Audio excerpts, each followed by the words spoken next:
Part 1.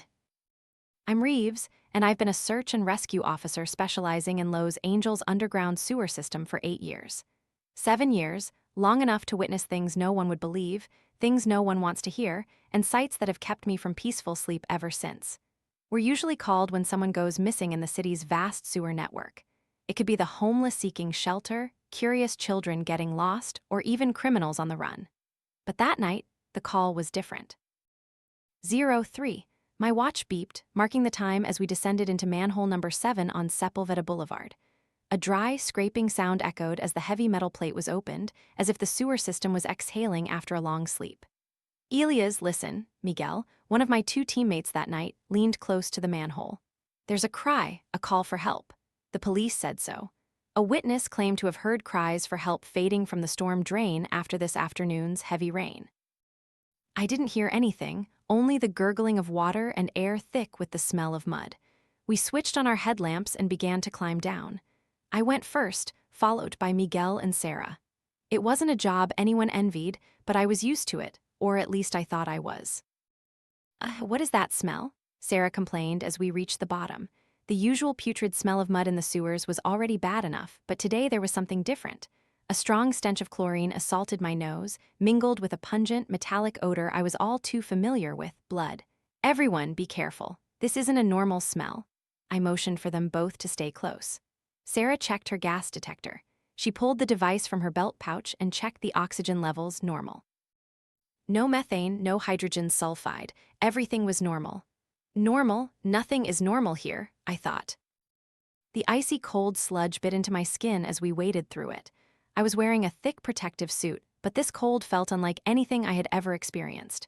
Not the cold of the water, but a cold that seemed to a man emanate from deep within my bones. Do you hear that? Miguel whispered, his breathing ragged. Not mine, not my teammates. The breathing echoed in my ears, mixed with the splashing of water. And there was something else, a clicking sound, like claws tapping against the sewer pipe. Click, click, click. I swept my flashlight across the inky black water. Is anyone here? My voice echoed in the confined space, but there was no reply. Elias, look. Sarah pointed towards a smaller tunnel to the right. At first, I didn't see anything, but then, for a fleeting moment, a slender shadow darted at the edge of the tunnel. Quick as a flash, it vanished into the thick darkness. Did you see that? I asked, my voice trembling. A child. I think so, Miguel replied. Too small to be an adult. We moved towards that tunnel. It was narrower than the main sewer pipe, forcing us to move in single file. I continued to lead, my heart pounding in my chest. Honestly, I didn't want to go forward. Every instinct in me screamed to turn back, climb to the surface, and forget what I had seen. But that wasn't how we worked. If someone was down here, especially a child, we had to find them. The clicking grew louder. Click, click, click. Is anyone there? I called again, trying to sound calm even though every hair on my neck stood on end. We're here to help, we won't hurt you. No answer, only the steady clicking. The tunnel was pitch black, our headlamps the only source of light. The mud under our feet grew deeper, almost up to our knees. Every step was difficult, as if something was pulling us down. I don't like this place, Sarah whispered behind me. It doesn't look like any part of the sewer system I know. It's an old section, I said, though I wasn't entirely sure. Maybe from the 1930s. The clicking suddenly stopped, and then a long, deep sigh echoed from ahead. I froze. Miguel bumped into my back. What was that? He asked. SHH, I signaled. A moment of silence passed, then another. Nothing. Maybe it was just the wind, Sarah whispered. Just then, my headlamp beam caught something on the water's surface. A piece of fabric. I bent down and picked up a piece of a shirt, soaked and heavy, not with water but with blood. Oh my God, Sarah exclaimed, seeing the fabric in my hand. I turned it in the light and then I saw it, a drawing on the fabric, a crimson spiral as if etched with a sharp knife into flesh. We should go back, Miguel whispered. Call the police. I nodded, my throat tightening. For the first time in my career, I felt a primal fear that I couldn't explain. I wanted to run, but my feet felt frozen in place. Just then, a faint light appeared behind us, the manhole we had climbed down from. Hurry, I said, still clutching the blood-soaked fabric. We started wading back, faster than before, spurred on by the feeling that something was following us. Click, click, click. The tapping returned, this time faster, more urgent, as if it knew we were fleeing. Faster, I yelled, pushing Sarah ahead. Miguel was right behind me. I could hear his heavy, uneven, panicked breathing. Click, click, click, click, click. It's coming, Miguel screamed. I didn't dare look back. We splashed through the heavy mud towards the faint light ahead. When we reached the main sewer line, I finally dared to turn my head. Nothing, only the thick darkness of the small tunnel we had just escaped. Did anyone see anything? I panted, my heart hammering in my chest. Sarah and Miguel shook their heads, their faces pale under their headlamps. We have to get out of here, Sarah said, her voice trembling. I nodded, and we quickly moved towards the manhole, climbing the rusty iron ladder. Miguel went first, then Sarah. I took one last look before climbing up. In the faint headlamp beam, I saw a shadow, a slender figure standing motionless at the entrance of the small tunnel we had just left. It wasn't human. It couldn't be human. I climbed faster, feeling a cold breath on the back of my neck. As I climbed out of the manhole, Miguel slammed the cover shut. The metallic clang echoed as the manhole cover locked into place. We stood there on the street, gasping for breath under the yellow streetlights, nobody speaking for a long time. What the hell was that? Miguel finally spoke. I opened my hand, still clutching the blood-soaked fabric.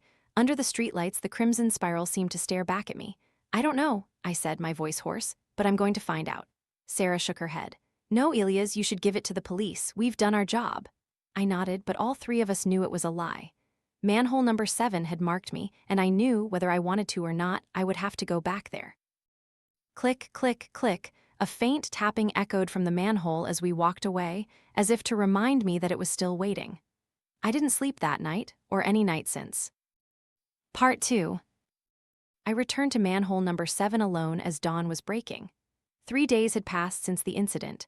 3 sleepless, foodless days, sustained only by strong black coffee and caffeine pills. My eyes were bloodshot, my stubble growing, but my mind had never felt so clear. I couldn't tell anyone what I had seen. Not Miguel or Sarah, not my boss, no one would understand. I had to lie to Miguel and Sarah, telling them I'd given the fabric to the police. In reality, I brought it home, studying it under my desk lamp for 3 straight nights. The crimson spiral on it hadn't faded, hadn't dried like normal blood. It was still damp, vivid, as if it had been drawn just minutes ago. Now the sun was just rising over the tall buildings to the east. The streets were still empty. I wasn't wearing my rescue uniform, just a black t-shirt, jeans, and a small backpack containing a flashlight, a multi-tool, and a few other pieces of equipment. I didn't want anyone to know I was here. Manhole number 7 was still there, exactly as it had been. But as I bent down to lift it, I noticed something different. A streak of black mud clung to the rim of the cover, as if someone or something had just climbed out. I looked around, making sure no one was watching, then quickly lifted the manhole cover. The faint dawn light shone down into the opening, but it was only enough to illuminate the first few steps. The rest was plunged into darkness. Don't do this, I told myself. Call the team, call the police. But I knew I couldn't. They'd think I was crazy. Or worse, they'd believe me and send a large team down there. And I knew I couldn't explain why, but I knew that would only make things worse. So I climbed down alone, turning on my headlamp, and began to move.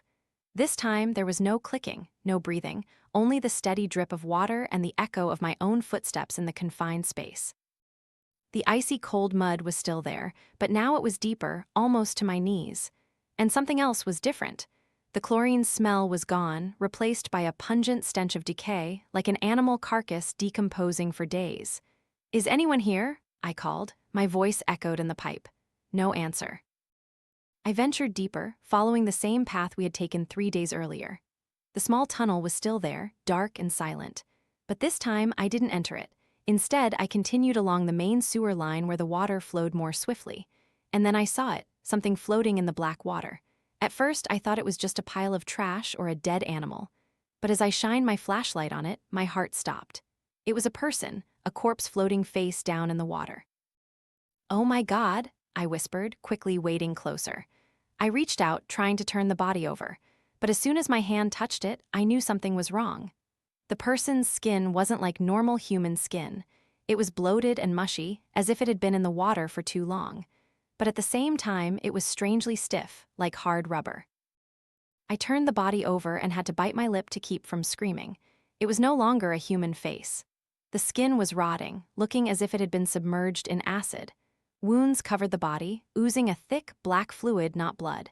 And on the chest, right over the heart, was a deep spiral, as if etched with an incredibly sharp knife. I leaned closer, trying to examine it. Could this be the missing person we were sent to find 3 days ago? But this body looked like it had been in the water for weeks, even months, not just a few days. Just as I touched the spiral on the corpse's chest, the unbelievable happened. The entire body suddenly convulsed violently, its rotting skin seeming to tear open, flaking off in chunks that flew towards my face. A strong, putrid stench assailed my nostrils, like fermented shrimp paste mixed with decaying meat. I screamed, letting go and backing away, but it was too late. The corpse, or rather the human-like skin shell, burst open. From inside, hundreds of tiny, black things, looking like worms but moving much faster, shot out in all directions. A few clung to my hand, burning like acid. I panicked, shaking my hand, trying to brush them off, but they seemed to want to burrow deep into my flesh. "Arg!" I screamed, using my knife to scrape them off my skin, leaving open wounds. The water around me began to swirl into a small vortex, pulling at my feet. I almost fell, having to grab onto the pipe wall for balance. From the swirling water, a guttural hiss erupted, like the pleading cry of a tortured soul. And then I heard it. "Don't come closer." A whisper echoed from the bottom of the sewer, faint but clear, not a human voice. This voice sounded like it came from 1,000 tiny mouths at once, the sound sending shivers down my spine. "Who's there?" I called, my voice trembling. "Don't come closer." The voice repeated, louder, clearer this time. "It will take you." The vortex grew larger, pulling hard at my feet. The black worms began to clump together into a large mass, moving towards me as a unified entity. I didn't wait another second. I turned and ran, running frantically towards the manhole, not daring to look back. The muddy water impeded my every step, but fear propelled me forward. Behind me, the hissing grew louder, as if hundreds of voices were screaming at once. But there was another sound. The familiar clicking, this time fast and urgent, like a frantic knocking. I scrambled up the iron steps, my hands and feet slipping on the mud and sweat. The dawn light streaming through the manhole had never looked so beautiful. As I climbed out of the manhole, rolling onto the rough asphalt of the street, I finally dared to look back. Nothing followed me up, only the inky blackness looking up from beneath the earth. I quickly covered the manhole, my hands shaking so much I almost dropped the heavy metal plate. On the sidewalk, I lay gasping for breath, covered in mud and that strange black fluid. My palms burned, the wounds left by the black worms slowly turning a strange reddish purple. A woman walking by looked at me with frightened eyes. I didn't blame her. I must have looked like a madman or a homeless person huddled on the sidewalk in the early morning. "Are you all right?" she asked hesitantly, keeping her distance. I tried to stand, stumbling. "I'm fine," I said, my voice hoarse. "Just work." She didn't believe me, but didn't want to get involved further. She quickly walked away. I looked down at my hands. The wounds were spreading, turning a strange black. I knew I needed to go to the hospital, but how could I explain these wounds? As I staggered to my feet, I realized I had brought something up from the sewer with me. On my clothes, tiny spots of the black fluid were wriggling, as if they had a life of their own. Disgusted, I ripped off my shirt, crumpled it, and threw it into a nearby trash can. On my bare skin, red marks were spreading from the open wounds. But what terrified me most was when I looked back at the manhole on the iron pipe, a charred spiral mark was appearing, standing stark amidst the mud, as if etched with fire. That spiral mark wasn't there before, I was sure of it. "No," I whispered, "no way." But deep in my mind, I knew I couldn't run. Wherever I went, whatever I did, that spiral would follow me. And the black worms? They had already entered my bloodstream. I stumbled away, trying to find my way home as the sun climbed higher, illuminating the city. But for me, darkness still enveloped everything. I knew I had to return to Manhole Number 7 again. Not today, not tomorrow, but soon. The black worms in my blood would ensure it. "Don't come closer." I could swear I still heard that whisper, even above ground. "It will take you." Too late, I thought. It already has me. Part 3. 4 days after the incident at the industrial zone, I met Maria again at a small cafe near the military hospital. She had recovered surprisingly well, with no lingering trace of the head injury from her fall. I had learned that Maria was no ordinary military nurse. She was a member of a special unit researching abnormal biological phenomena. "You're not the first to encounter it, Elias," Maria said, holding her coffee cup but not drinking. "The spiral has appeared in our records for over 3 years now." "What is it?" I asked, feeling a cold shiver run down my spine despite the warm weather. We don't know exactly, she admitted, but it's related to a life form that doesn't belong on this earth. Not aliens in the way you imagine, but something much, much older. I tried to digest this information. And that plant-like corpse? Hosts, Maria's voice deepened. People who have been taken over, their bodies become a living environment for it. And the black worms? The pathogen, they spread from one host to another. She looked at me intently. They attacked you in Manhole Number 7, didn't they? I nodded, unable to lie. Then you're infected, she said without emotion. But don't worry, so am I, all of us are, those who have seen the spiral. Maria and I began our own investigation. My daily rescue work became the perfect cover to access suspicious sewer areas. Maria provided me with tracking devices and sample collection tools from the military lab, though she emphasized that this was not authorized. If they knew what we were doing, they'd quarantine us immediately, she warned. And believe me, you don't want to know what they do to the infected.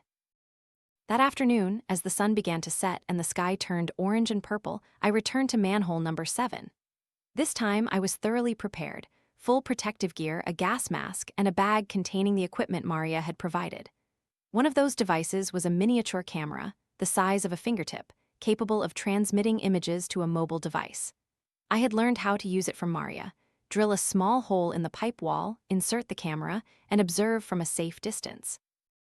Reaching the bottom of the sewer, I no longer heard the familiar clicking. No ragged breathing, no signs of life. But the smell of chlorine was still strong, assaulting my nose even through the mask. I proceeded towards the small tunnel where we had first seen the slender shadow. With a small, battery-powered drill, I made a tiny hole in the pipe wall, careful not to make a sound. Then I inserted the camera, connecting it to my phone via a special app. The tiny screen on my phone emitted a cold blue light, illuminating my face in the darkness of the sewer. I adjusted the camera angle, trying to see deeper into the tunnel. At first, I saw nothing but thick darkness, but as I adjusted the light sensitivity, I began to see something. In a crack on the tunnel wall, there was a faintly glowing object. I zoomed in on the image and almost dropped my phone in horror. It was an eye. A glistening crystal orb with crimson blood vessels running around it like a spider web, and a deep, black pupil in the center. I froze, not daring to breathe. The eye wasn't human, not from any creature I knew. It was too large, perhaps the size of a tennis ball, and the way it glowed. A pale, cold, utterly unnatural blue light. Just then, the eye moved. It slowly followed the camera lens as if it knew it was being watched. The pupil contracted, then dilated, adjusting to the light. Tiny specks of light appeared within the pupil, like tiny stars in a pitch-black night sky. "Impossible," I whispered, mesmerized and terrified at the same time. And then, without warning, the crystal eye suddenly shattered. A sharp asterisk crack echoed, and the crystal burst, spraying a viscous blue liquid. The liquid sprayed through the tiny hole I had drilled, hitting my face directly. Despite my protective mask, I felt the icy coldness of the liquid. Cold as ice, even colder. It froze the plastic of my mask, creating tiny cracks on the surface. I backed away, wiping the blue liquid from my mask. It was sticky and thick, like engine oil, but with a strong metallic smell like blood. Just then, a guttural sound echoed from within the tunnel. Not the familiar clicking, but a shriek, not human, not from any animal. The sound reverberated around the sewer pipe, as if hundreds of souls were wailing at once. I fled, no longer caring about the expensive camera still stuck in the pipe wall. Running back towards the manhole, I felt something grab my wrist. Looking down, I saw crimson blood vessels, just like the ones I had seen around the crystal eye, wrapped around my wrist, tightening. My skin went numb where the vessels touched, as if burned by frost. I tried to pull them off, but they tightened further, squeezing so hard I felt my wrist bones were about to break. "Let go." I screamed, swinging my arm violently and hitting it against the pipe wall. The blood vessels released, scattering across the sewer floor. They twisted and writhed like dying worms, then slowly stopped moving. I didn't wait another second, scrambling up the ladder and out of the sewer. On the ground, I tore off my mask, gulping in the fresh air, my heart pounding in my chest. I looked down at my wrist. The frostbite marks had appeared, forming a strange shape, a spiral. As I hurried away from the scene, an unexpected detail caught my attention. On the sewer pipe wall, where the blue liquid from the crystal eye had sprayed, a strange structure was slowly forming. Broken shards of glass from the crystal mixed with green moss were growing into a spiral shape, glowing faintly, flickering in the darkness. I backed away, feeling a primal fear rising from the depths of my soul. This was not something I could understand, not something modern science could explain. This was something ancient, something that didn't belong in this world. I rushed home, locked the door, and pulled out my phone. The screen was still connected to the camera, but instead of an image, there was only a black screen with a simple message: "I see you." And below that message, a simple drawing, the spiral. That night, I couldn't sleep.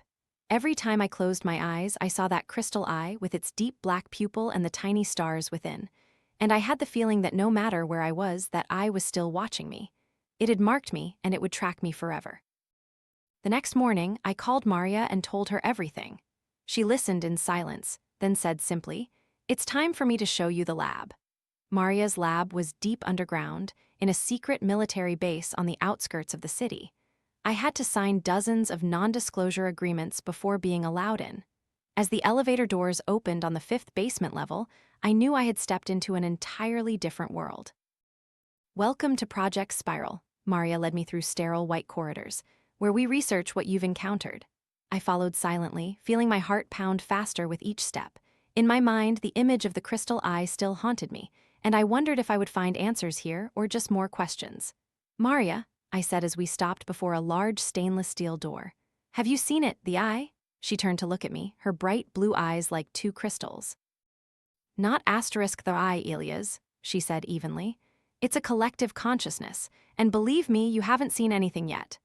The steel door slid open, and I stepped in, unaware that what I was about to witness would change the way I perceived the world forever. Part 5. Maria's lab was unlike any lab I had ever seen. There were no rows of clean workstations, no modern computers, no scientists in white coats bustling about. Instead, it looked like a makeshift bunker hastily converted into a research facility. Damp concrete floors, rusty steel walls, and a tangled network of air ducts crisscrossing the ceiling. "Is this a military lab?" I asked, unable to hide my surprise. "Not officially," Maria replied, locking the door behind us. "This is my personal project. Only a handful of people know about it. But you said it was Project Spiral," I countered. "I lied," she admitted without remorse. "If you knew the truth, you wouldn't have come with me."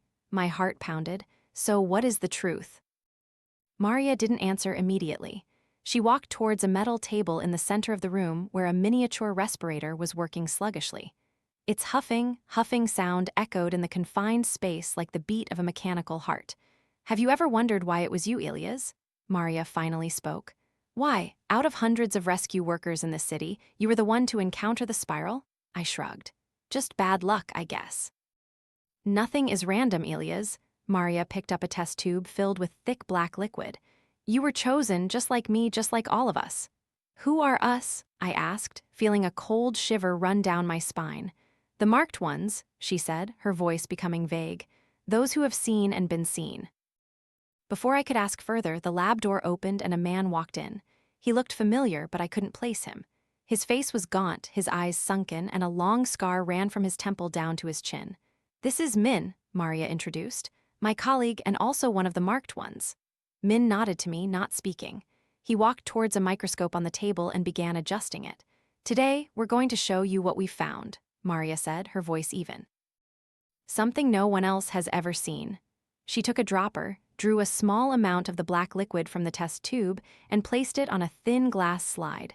Placing the slide under the microscope, she motioned for me to come closer. "Look," she said. I bent down, pressing my eye to the eyepiece. At first, I only saw a black void, but as my eyes adjusted to the darkness, I began to see movement. Tiny black worms, identical to the ones that had attacked me in Manhole Number 7, wriggled and writhed in the liquid. "What are they?" I asked, not taking my eye off the eyepiece. "Bacteria," Maria replied, "but not normal bacteria. They're not in any medical textbook." I continued to observe. The black worms began to clump together, forming a more complex structure. And then I saw it. In the midst of the black bacteria, an image began to emerge: a human eye. I recoiled, startled. "What the hell?" "They're mimicking," Min spoke for the first time, his voice hoarse. "They're capable of recreating images they've seen." "But how can bacteria see?" I asked, bewildered. They don't see the way we do, Maria explained. They sense and they remember.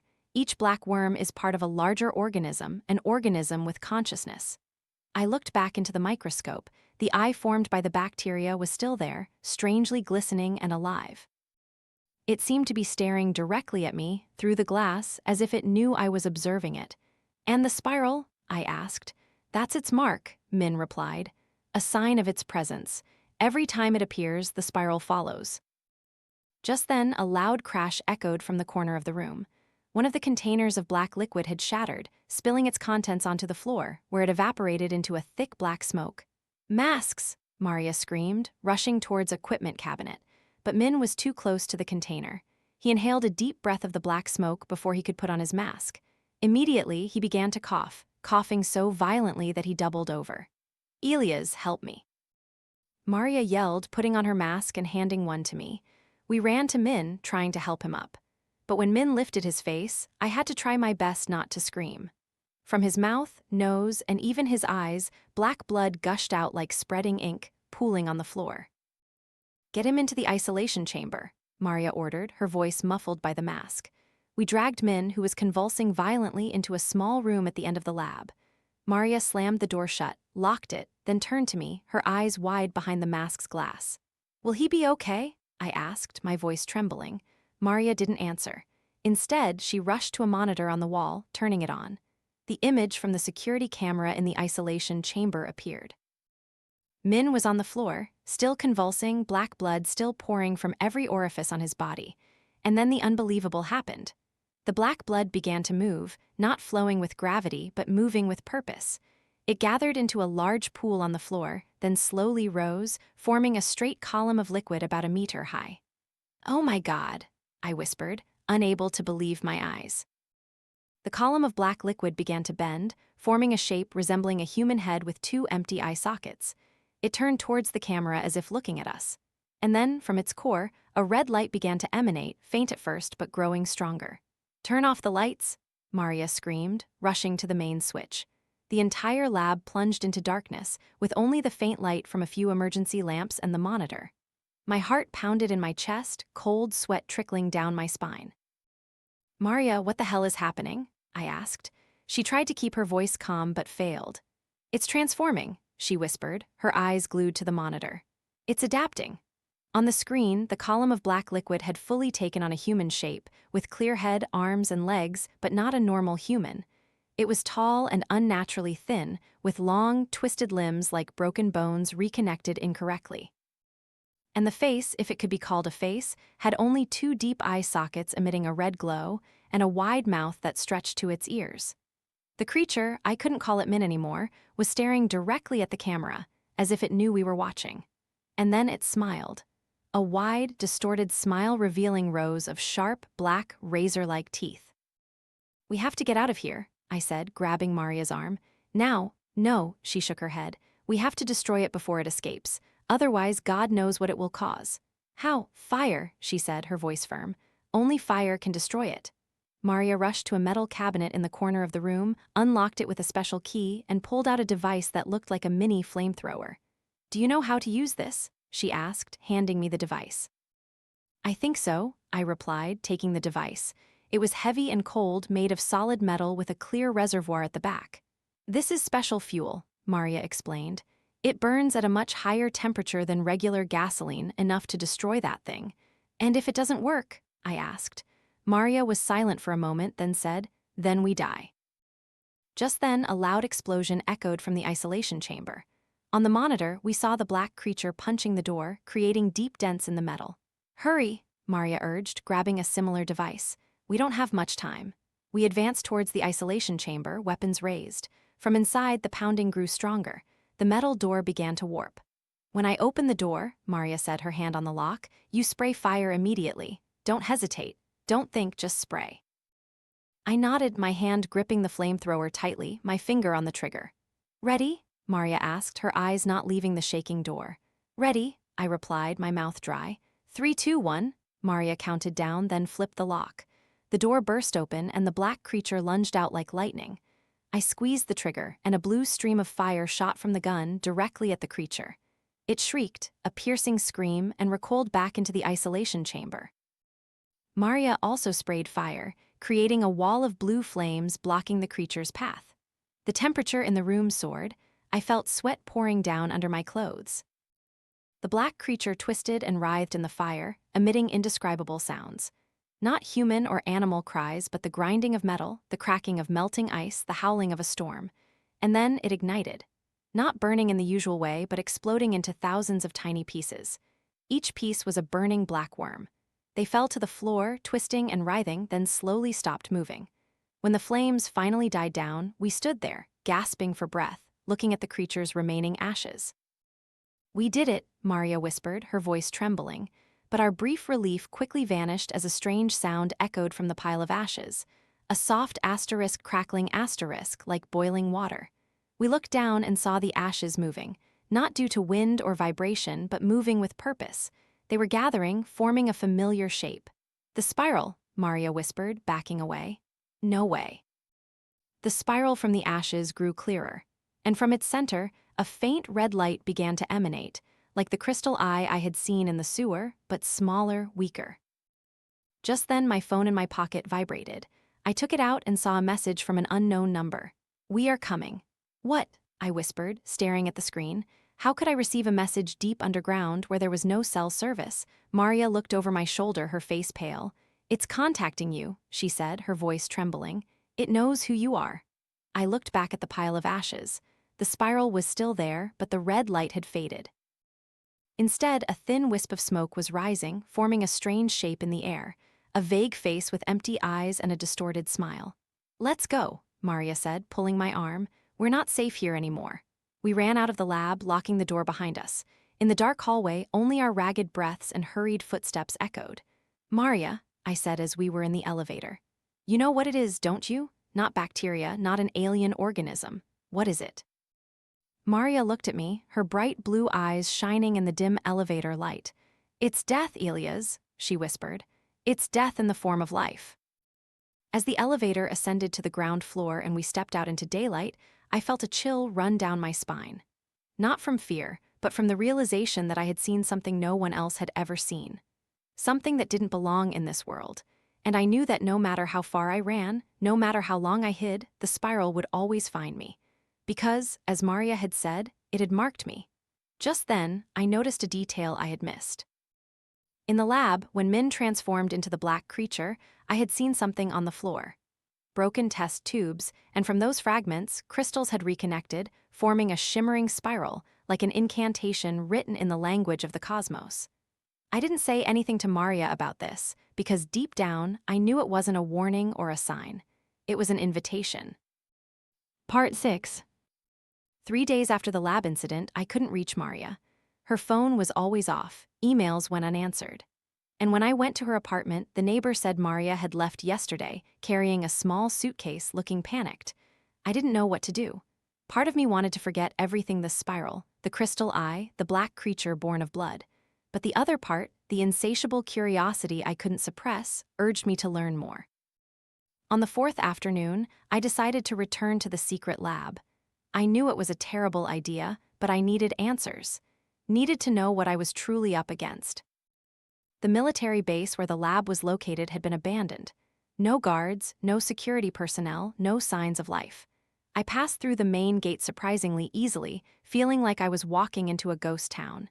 The elevator down to the basement wasn't working, forcing me to find the stairs.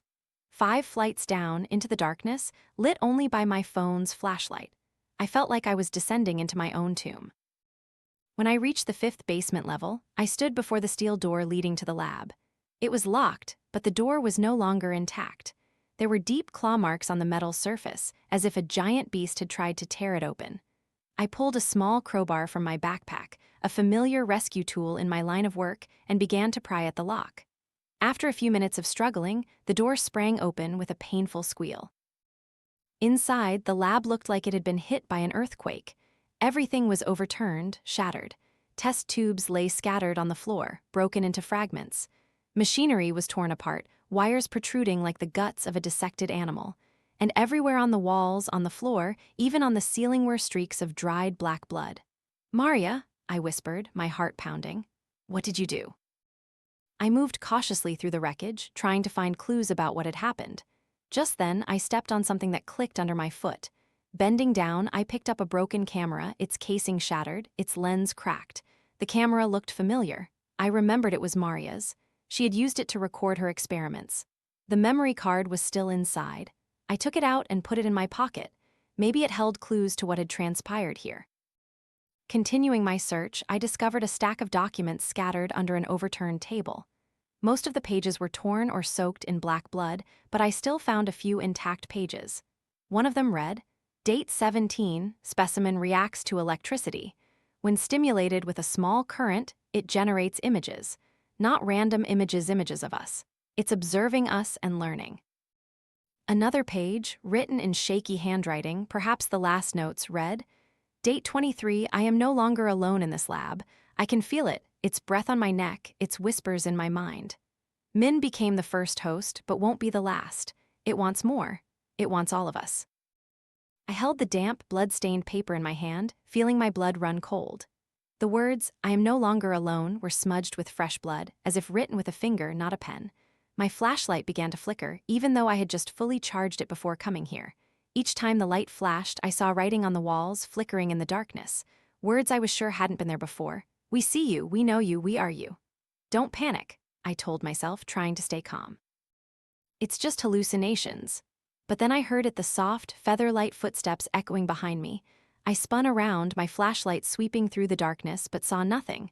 Only a shadow darting swiftly at the corner of my eye. Who's there? I called, my voice trembling. No answer, only the steady drip from a broken water pipe in the corner of the room. Drip, drip, drip. I moved towards the corner of the room, where the sound seemed to originate. It wasn't a broken water pipe. It was a small device that looked like an old-fashioned tape recorder, running even though it wasn't plugged in. Curious, I picked it up. The recorder looked old, with mechanical buttons and a tape rather than a digital memory card. The tape was running, turning steadily with a soft clicking sound. I pressed play, and a voice emerged from the tiny speaker. Maria's voice, but unlike any I had ever heard. It was hoarse and trembling, as if she was trying to speak while being choked. Elias, if you hear this, run, don't look further, don't go deeper. It's not something we can understand. It's not from our space, it's from beyond. There was a loud crashing sound in the recording, as if something was being smashed. I was wrong to think we could control it. Study it. It's not an object of study. We are. It's been observing us all this time, through the eyes of those who have seen the spiral. Louder crashing, accompanied by a man's scream, perhaps Min's. The spiral isn't a warning sign, Elias. It's its eye, a part of it in our world. And every time you look at it, it looks back at you, into your soul. It knows what you fear. It knows who you are. Maria's voice grew weaker, as if she was losing a lot of blood. I tried to destroy it, but I couldn't. No one can. It's been here since before humanity existed, and it will remain long after we're gone. All we can do is not look at it, not let it see us. The recording ended with a gut-wrenching scream, then silence. I stood there trembling, still holding the tape recorder, cold sweat trickling down my spine, and I felt an icy chill envelop me, piercing to the bone. Just then, a cold gust of wind swept through, scattering the papers on the floor. I didn't understand how there could be wind in a sealed underground room, and then I remembered what my mother had told me when I was a child. Don't let the darkness consume you, Elias. Always keep a candle in your soul. My mother, the woman who had died young from a strange illness, an illness that turned her skin black, and from the wounds on her body, tiny worms crawled out. The hospital had diagnosed it as a rare form of necrosis, but now I wasn't so sure. My flashlight dimmed until it completely died. In absolute darkness, I felt I was no longer alone. Something was moving around me, slithering in the darkness like a snake. I could feel its breath, not the warm breath of a living creature, but the icy, cold breath of death. Who's there? I called, my voice cracking. A whisper echoed, so faint I had to hold my breath to hear it. Elias, we've been waiting for you. The voice was not of one person, but of hundreds, thousands of voices blending together, creating an indescribable, eerie sound. I fumbled in the darkness, trying to find my way out. My hand touched something wet and sticky on the wall. Not water, it was thicker, more viscous blood. Just then my phone vibrated in my pocket, its screen lighting up, casting a faint glow in the darkness. A message from Maria's number, behind you. I spun around and saw it. In the faint light from the phone screen, a figure was slowly materializing. Not human, not animal. It was a column of black liquid, identical to what Min had transformed into, but much larger, almost reaching the ceiling. And at its peak, a face was slowly forming Maria's face, with black, empty eyes and a mouth wide open in a silent scream. I didn't wait another second. I turned and ran, running in the darkness, crashing into walls, into tables and chairs, but not stopping. Behind me, I heard the sound of liquid flowing, bones cracking, and the incessant whispering. Elias, we are you. You are us. I found the door, slammed it open, and burst into the dark hallway. Running like a madman towards the stairs, I didn't dare look back. Each step echoed in the empty space like the sound of a coffin being nailed shut. 5 flights of stairs I climbed in a semi-conscious state, my heart pounding, my lungs burning from lack of oxygen. When I finally escaped to the surface, I collapsed onto the lawn in front of the base, gasping for breath. The sky had darkened, stars twinkling in the inky blackness. I didn't know how long I had been down there, maybe a few hours, maybe a whole day. When I had caught my breath, I checked what I had retrieved from the lab, the memory card from the camera, the tape recorder, and a few blood-stained document pages. I tried to piece the papers back together and realized they formed a single page. When I pressed them together, an image emerged, imprinted through all the pages. A crimson spiral, like an ink stain on the wall. That night, when I got home and locked the door tightly, I plugged the memory card into my computer. Most of the files were corrupted. Only a single file could be opened, a short, low-quality video. In the video, Maria was standing in front of a white wall, her face pale, her eyes shadowed. She looked directly at the camera and said, "I misunderstood everything. It's not a creature. It's a portal, and we opened it." The video ended abruptly, leaving only a black screen with a line of text appearing, not written by Maria, but as if generated by the computer itself. "We are coming." I shut down the computer, feeling my whole body tremble. It felt like thousands of ants were crawling under my skin, and in my mind, the whispering continued incessantly. "Elias, we've found you." I knew I didn't have much time left. The spiral had marked me, and sooner or later it would come for me, just as it had come for Maria and Min. All I could do was record what I knew, hoping that someone would find it and understand the danger lurking. Not from outer space, not from another world, but from right beneath our feet, in the dark sewers where the whispers of the darkness never cease. Tonight, I will return to Manhole Number 7 one last time, not to find answers, but to end everything. I don't know if I can destroy it, but I have to try, because if not, not just me, but this entire world will hear the whispers from the darkness, and by then, it will be too late to run. Part 7. I once thought I understood fear. 8 years as a rescue worker, I had seen enough horrors to keep a normal person awake for a lifetime. Corpses trapped in confined spaces, victims suffocated in mud, even suicides jumping into storm drains. But none of that prepared me for what I encountered at dawn that day. It was a routine calla leak inspection in a conduit system under an abandoned building in the old industrial zone. I arrived early, even before my team. Perhaps that was my biggest mistake. Dawn was just breaking, the pale light filtering through the broken windows of the abandoned building, casting faint streaks of light on the dusty concrete floor. Everything was quiet, not a soul in sight. Construction workers hadn't yet started their shifts. I found the entrance to the conduit system in the basement, a rusty metal door leading down a narrow staircase. The air below smelled heavily of dampness and rusted metal, reminding me of dried blood. Turning on my headlamp, I stepped down the metal stairs, which groaned under my weight. I had done this thousands of times, nothing to worry about. But when I reached the bottom of the stairs, I realized something was wrong. The concrete floor was soaking wet, not with water, but with a vivid red liquid. Blood. A trail of fresh red blood stretched for dozens of meters along the conduit corridor. Small pools collected, marking a path. Worse yet, in those pools of blood, I could clearly see the imprints of fingers. As if someone had been dragged, desperately clinging to the concrete floor. "Is anyone there?" I called, my voice echoing in the empty space. No answer, only the steady drip of water from somewhere deep within the conduit system. I should have called for backup. This was clearly a crime scene, not a rescue worker's job, but I didn't. Instead, I ventured deeper into the tunnel, following the blood trail.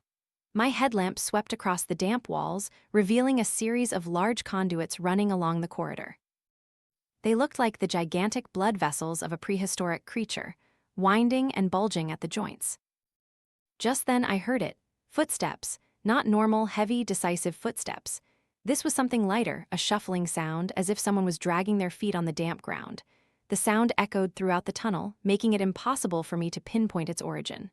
"Hello, I'm a rescue worker," I called, trying to keep my voice calm even as my heart raced. The footsteps stopped. Silence descended, so heavy I could hear my own blood pounding in my temples. I continued to move, one step at a time, along the blood trail. It led me to a larger room, perhaps the control center of the conduit system. And there, under my faint headlamp, was something I would never forget. A man's body lay crumpled on the floor, in an unimaginable position, his limbs twisted together into a grotesque shape, as if his bones had been broken and reconnected incorrectly. His skin was pale green, covered in cold sweat even in death, and the blood vessels under his skin were bulging like thick, black, prominent ropes. I had seen many bodies in my career, but I had never seen death distort a human being in this way. Bending down to examine it, I noticed something strange. There were no wounds on the victim's body, no cuts, no stab marks, no signs of violence. The answer came when I touched one of the nearby conduit joints. From the gap between two pipe sections, a viscous blue liquid was oozing, carrying a pungent metallic smell. When I touched it, my fingers tingled as if from a mild electric shock. "What the hell?" I whispered, wiping the blue liquid on my pants. Turning back to the body, I noticed a terrifying detail. The victim's mouth was wide open in a silent scream, and from it, the same blue liquid was flowing out, dripping down his neck and chest. I wanted to vomit. Nausea welled up from deep in my stomach, but I tried to suppress it. Not now. My heart pounded as if it would burst from my chest, and cold sweat poured over me. Just then I heard the footsteps again. This time they came from behind me. I spun around, my headlamp sweeping through the darkness.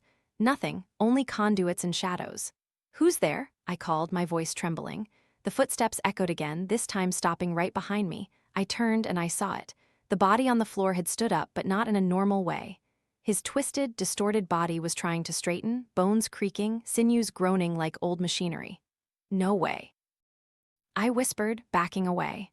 The man's eyes, previously empty and lifeless, were now filled with a faintly glowing blue liquid.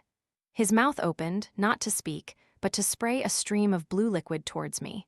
I jumped aside, narrowly avoiding it. The blue liquid hit the wall behind me, and immediately the concrete began to fizz and melt as if eaten by acid. Not waiting another second, I turned and ran, running frantically along the corridor back towards the entrance. Behind me, I heard the shuffling footsteps on the concrete growing closer. Not running, but somehow the distance between us was closing. "Help!" I screamed, though I knew no one could hear me underground. When I finally reached the stairs, I glanced back over my shoulder.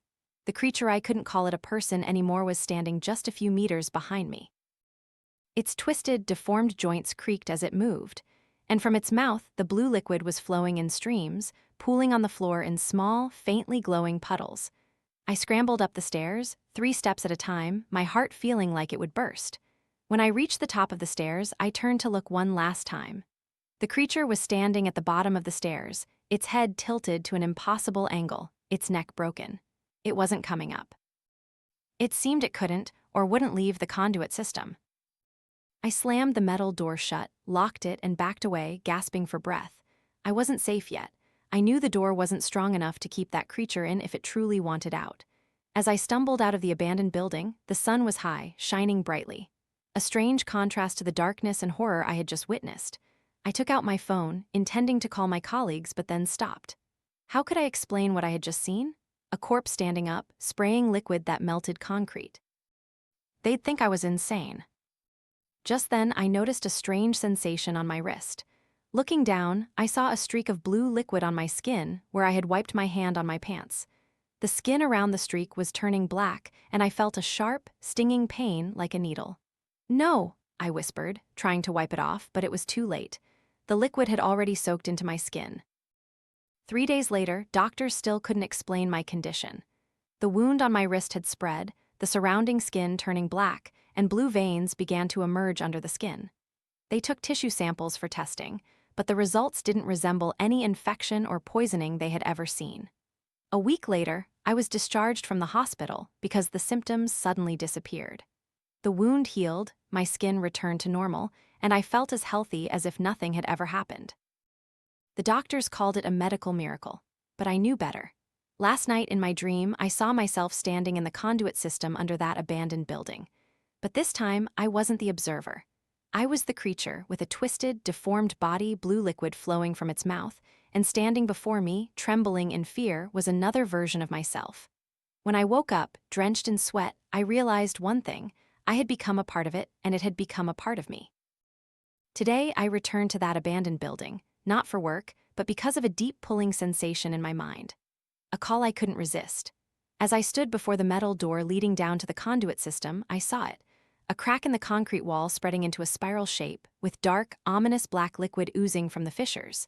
And in my mind, I heard a voice, not my own, not human, but something ancient and far more terrifying.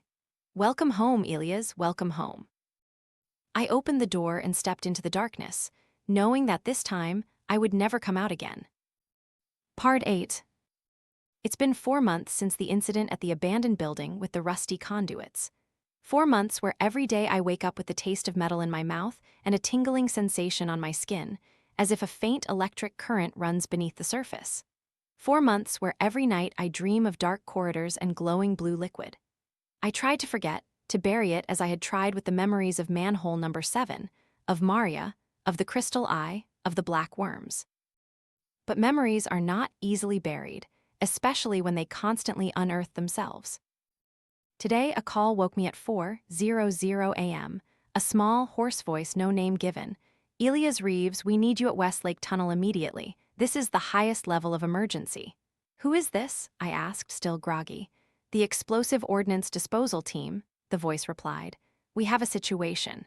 "I'm not a bomb expert," I said, "but you know the city's drainage and sewer system better than anyone, and that's exactly where we have a problem." I couldn't refuse, even though every instinct in me told me to. An hour later, I was there. At the south entrance of Westlake Tunnel, an old abandoned railway tunnel for almost 2 decades. The area was cordoned off with dozens of police cars and ambulances parked around. Red and blue lights spun, illuminating the tunnel's ancient stone walls in an eerie glow. A man in a full black bomb disposal suit approached me. He was gaunt, with a hollow face and dark circles under his eyes, as if he hadn't slept in days. "Reeves, I'm Captain Mercer. Thanks for coming." "What's going on?" I asked, looking at the chaotic scene. "Bomb," he replied curtly. "Or at least we think so. Someone placed something in the drainage system running along the tunnel. Our sensors detected strange signals, unlike any explosive we've ever seen. And what do I have to do with this? We need a guide. Someone who knows the drainage system under the tunnel well. According to records, you're the only one alive who's ever been down there." My heart pounded. Alive? "What do you mean?" Mercer hesitated. 3 years ago, a team of 6 went down there to inspect the sewer conditions. No one came back up. Their bodies were found 2 weeks later when the tunnel flooded after heavy rain. They weren't intact. I swallowed hard. "I don't remember that incident." "It wasn't reported." Mercer's voice lowered. "Too many strange details. The authorities decided to keep it quiet." "So now you want me to go down there where 6 people died mysteriously to find a bomb that might not even exist?" Mercer looked me straight in the eye. "It's not what I want. This is a direct order from the highest level, and we'll be going with you, a fully equipped team of 4. I wanted to refuse, to turn around and run far away, but instead I heard myself say, "When do we go?" "Right now." 20 minutes later, I was wearing a heavy black protective suit, just like the other members of the bomb disposal team. The only difference was that I had no experience or training in bombs. I was just a guide, at least that's what they said. Our team consisted of 5, myself, Mercer, a woman named Linda with sharp eyes, a large man named Rodriguez, and a young technician named Parker. All were in protective suits, wearing sealed masks, their goggles fogged with breath, and carrying equipment I had never seen. "What are these devices for?" I asked, pointing to the strange detector in Parker's hand. "Radiation detection," he replied, his voice serious. "We're not sure what kind of bomb we're dealing with, so we brought every piece of equipment we could." We entered the tunnel, our headlamps cutting through the thick darkness. Westlake Tunnel had been abandoned for too long. The air was damp and smelled heavily of rust. Old railway tracks were covered in a thick layer of dust, and in the depressions, water pooled in small puddles, reflecting our lights like distorted mirrors. "Where's the entrance to the drainage system?" Mercer asked, his voice muffled by the mask. "About 200 meters ahead," I replied, trying to suppress the growing fear. "There's an old pumping station on the left side of the tunnel. From there, we can access the main sewer system." We advanced in silence, only the heavy footsteps and the sound of breathing through masks echoing in the empty space. My heart pounded in my chest, not just from fear, but also from a strange feeling that I had been here before, even though I was certain I had never been to West Lake Tunnel. When we reached the pumping station, Parker suddenly stopped. The device in his hand beeped continuously. "Something's here," he said, his voice tense. "Radiation levels are higher than normal."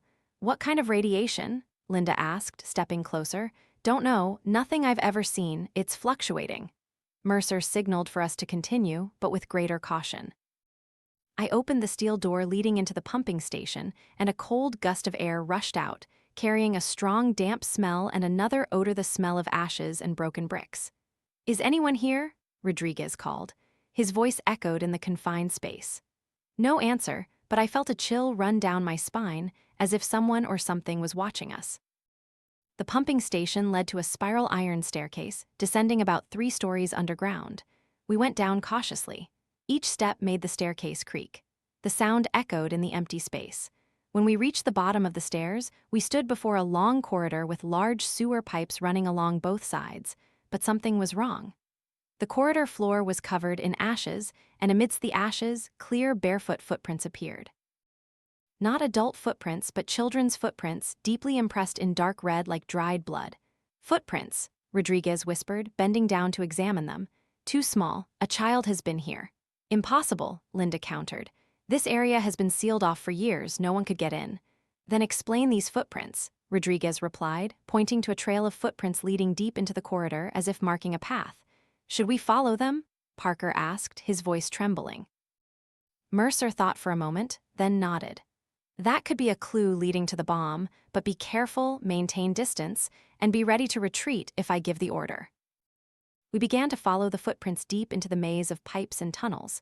The air grew heavier, not just from humidity but also from a strange smell.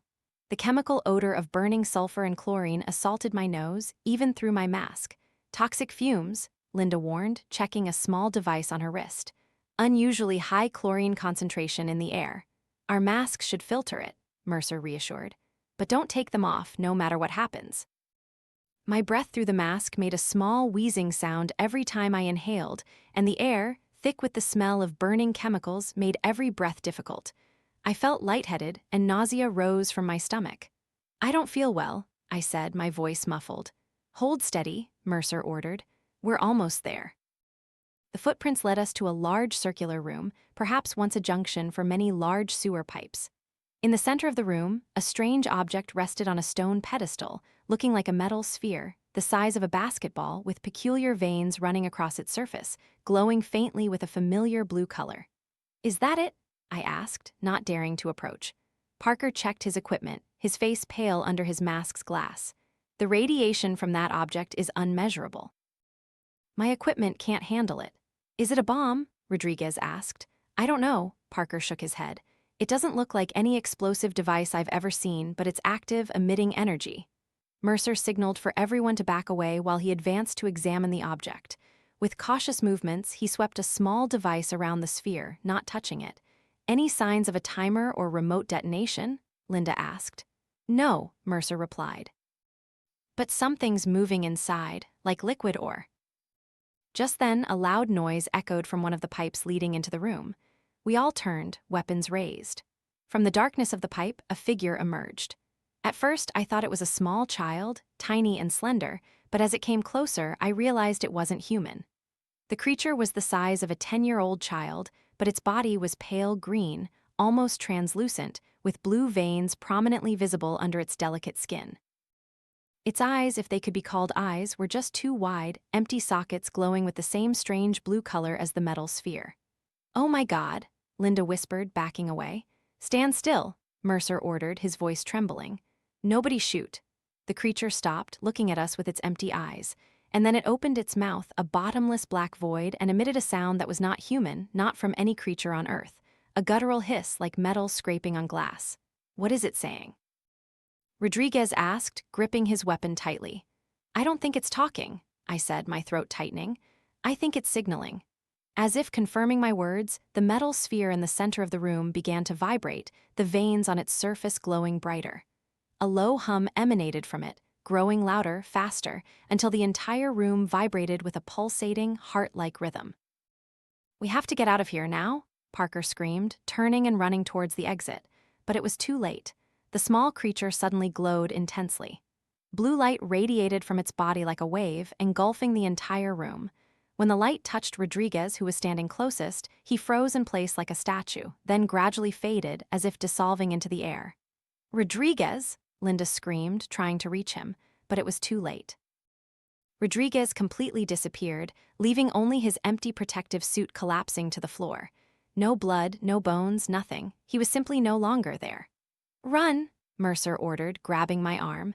We rushed towards the exit while the blue light continued to spread, engulfing the room. Parker ran ahead, Linda right behind, then myself and Mercer. Just as we were about to reach the door, I glanced back over my shoulder. The small creature was still standing there, unmoving, just looking at us with its empty eyes. And for a moment, I swore it smiled. A distorted smile on its non-human face. We ran through the maze of sewer pipes back towards the entrance. A cracking sound like shattering metal echoed throughout the space, growing louder closer as if the walls of reality were cracking right behind us. When we finally reached the surface, back in Westlake Tunnel, we collapsed, gasping for breath. Rescue workers rushed over, surrounding us with questions and medical equipment. "Where's Rodriguez?" someone asked. "He's gone." Mercer's voice was empty. "He disappeared." I said nothing. Couldn't say anything. My throat felt constricted, and in my mind, I still saw the image of the small creature with empty eyes and a distorted smile. A few hours later, when the dust had settled, another Special Forces team was sent down to investigate. They found nothing. No metal sphere, no small creature, no bloody footprints, only a sunken area in the very center of the circular room, forming a perfect spiral, glowing with tiny red embers like burning coals. I didn't tell anyone what I truly saw down there about how that small creature looked at me, not with hostility, but with recognition. As if it knew me, had been waiting for me, and about how, in that last moment before we escaped, I had heard a voice in my head, not human, but something ancient and far more terrifying. "Welcome back, Elias, we've been waiting for you." I didn't tell anyone because I knew they wouldn't believe me, and even if they did, there was nothing that could be done anymore. Because no matter how far I ran, no matter where I hid, I knew that one day I would meet that small creature again. And next time, I wouldn't be as lucky, because it had marked me, and what has been marked cannot escape its fate. Part 9. 2 weeks after the Westlake Tunnel incident, I was placed on administrative leave with pay for psychological recovery, according to my boss. But both he and I knew the truth. They were afraid of me, afraid of what I had seen, what I might reveal. Rodriguez was still missing, officially listed as missing in action. No one mentioned the small creature or the metal sphere in the reports. Instead, a simple story was fabricated. A tunnel collapse, Rodriguez was unlucky. The rest escaped safely. Mercer contacted me only once through a call from an unknown number at 3:00 a.m. "Reeves, listen." His voice was hoarse, as if he hadn't slept in days. "They're covering everything up, but I've found out some information. Westlake Tunnel wasn't the first case. There have been at least 6 similar incidents in the past 3 years. All of them involved that thing." "The small creature?" I asked, my heart pounding. "Not just that, the entire phenomenon, the metal sphere, the blue light, the disappearing people. They call it the 7B event, and they've been tracking it, studying it. I'm not sure who they are, but it's not the regular government. This is something much deeper. You shouldn't be saying these things over the phone," I warned. "I know," Mercer's voice was urgent. "I don't have much time, but I need you to know one thing. It's not just a creature, it's a microorganism, a microbial life form. The small creature is just a host, just like Rodriguez should have become." "Microorganism?" I whispered, feeling my blood run cold. "Yes, but not a normal microorganism. It has consciousness, Reeves, and it's spreading. Every person who disappears is a new host. Every new host is a..." The call suddenly cut off. I tried to call back, but the number no longer existed. I haven't heard from Mercer since. A week after that call, I received a strange package. No return address, only my name and home address.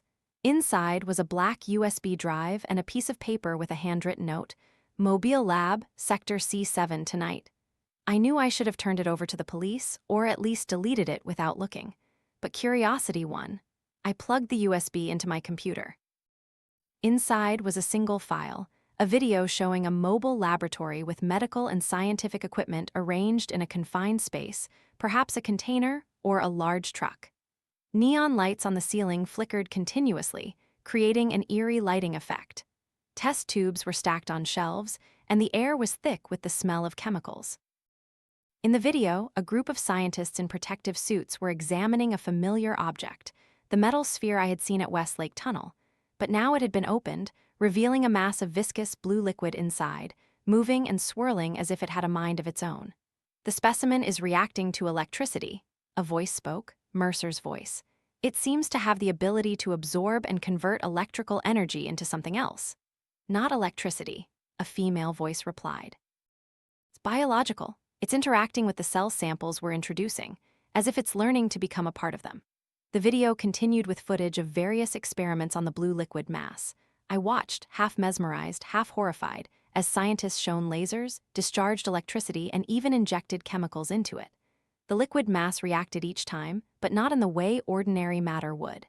It adapted, learned, and sometimes, I swore, it was observing the scientists back. The end of the video was security camera footage showing an accident in the lab.